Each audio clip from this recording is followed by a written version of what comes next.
2025 SLST এবং SLST 3 নিয়ে গুরুত্বপূর্ণ আপডেট। প্লিজ তোমরা ভিডিওটা মন দিয়ে দেখবে। 2025 এসএলএসটি ওবিসি 7%, নতুন নিয়ম সরকার বিল পাস করেছে।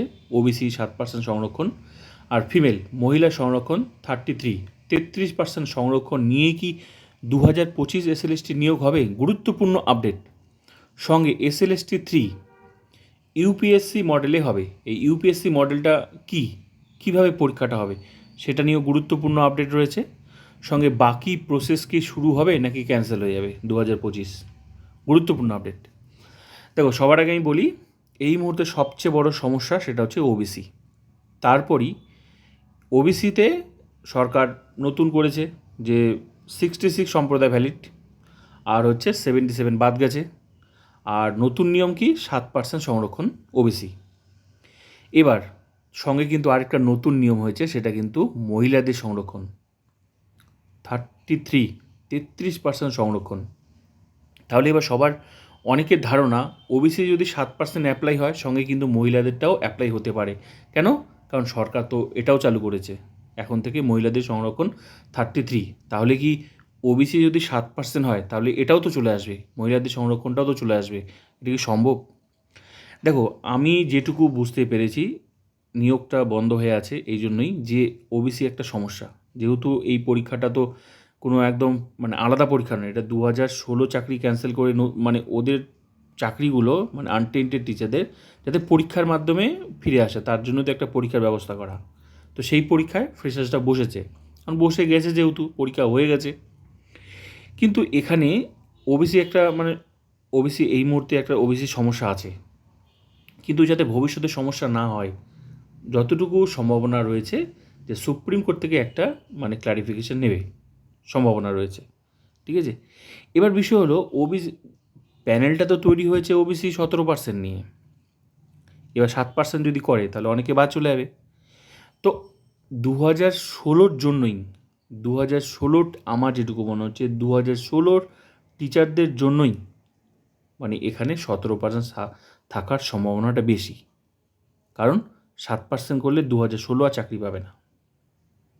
সঙ্গে তার 7% আসলো না, এটা এটা কিন্তু আমার মতামত, তোমাদের মতামত তোমরা দিতে পারো। সঙ্গে 33% তো সরকারের নতুন নিয়ম, তাহলে 33% করলেও তো একটা অসুবিধা হবে, কারণ প্যানেলটা তো তৈরি হয়েছে অন্যভাবে, আগের যে নিয়ম সেই নিয়মে। তো নতুন করে ওবিসি 33% এখানে আসার সম্ভাবনাও নেই। 7% যেমন সম্ভাবনা কম, ঠিক তেমনি কিন্তু 33% আসারও সম্ভাবনা কম। যে নিয়মে নিয়োগটা এই প্যানেলটা হয়েছে 11-12, যে নিয়মে 19 ডাক পেয়েছে, যে নিয়মে, সেটাই সম্ভাবনা ওই 2016 টিচার্সদের জন্য, না হলে বিশাল একটা সমস্যা হওয়ার সম্ভাবনা রয়েছে। তো 2016দের জন্য কিন্তু এই আনটেন্টেড টিচারদের জন্যও কিন্তু ফ্রেশার্সদের বাঁচার জায়গা আছে এখানে, এই নিয়োগটাতে। কিন্তু নেক্সট যত নিয়োগ সেগুলোতে কিন্তু এই ফিমেল 33% সংরক্ষণই পাবে, আর ওবিসি এ আর বি বলে কিছুই নেই, 7% সংরক্ষণ। তো আমার যেটুকু মনে হয়েছে যে 2025 এসএলএসটিটা থমকে আছে এই জন্যই যে ওবিসি একটা সমস্যা আছে, সুপ্রিম কোর্ট থেকে ক্লারিফিকেশন অবশ্যই দরকার আছে, না ভবিষ্যতে নাহলে অসুবিধা হতে পারে।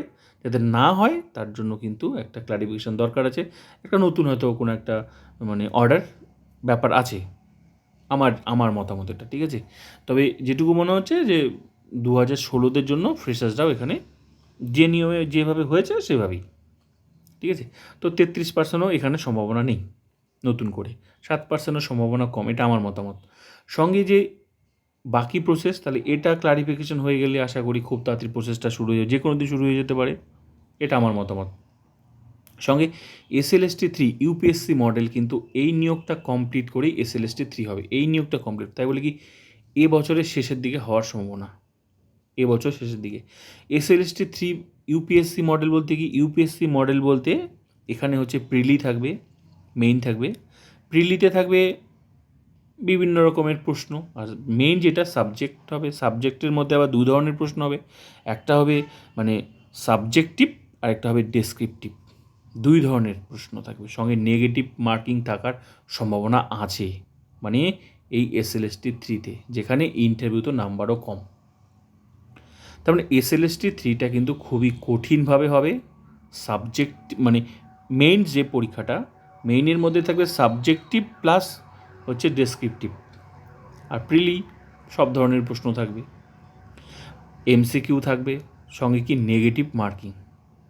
ভালো টাফ SLST 3, কিন্তু সময় লাগবে। তবে 2025 SLST কমপ্লিট হবে। আমার যেটুকু মনে হচ্ছে সেটা হচ্ছে এই 2016 টিচার্সদের জন্যই ফ্রেশার্সরা যে নিয়মে হয়েছে 17%, যে নিয়মে প্যানেলটা হয়েছে আর কি, আগে যে 2016 যে নিয়মে ছিল সেই নিয়মে থাকার সম্ভাবনা, সঙ্গে ফ্রেশার্সরাও এই 2016দের জন্যই কিন্তু এই নতুন নিয়ম যেটা ওবিসি 7%, আর এই যে এখন অনেকে আবার ভাবছে যে ওবিসি যদি 7% অ্যাপ্লাই হয় তাহলে মহিলাদেরও সংরক্ষণ 33% হবে। আমার মতে সম্ভাবনা কম এখানে, তবে নেক্সট নিয়োগে অবশ্যই হবে এগুলো। আর বাকি প্রসেস যে কোনো সময় যে কোনো মুহূর্তে শুরু হতে পারে, পুরোটা সরকারের উপর ডিপেন্ড করছে, ঠিক আছে। কিন্তু আমার যেটুকু মনে হচ্ছে সেই জন্যই হয়তো বাকি প্রসেস এসএসসির শুরু হচ্ছে না, তবে হলেও হতে পারে, ঠিক আছে। ব্যাস এইটুকুই ছিল আপডেট। 2016দের জন্য ফ্রেশার্সদের একটা ভালো জায়গা আছে।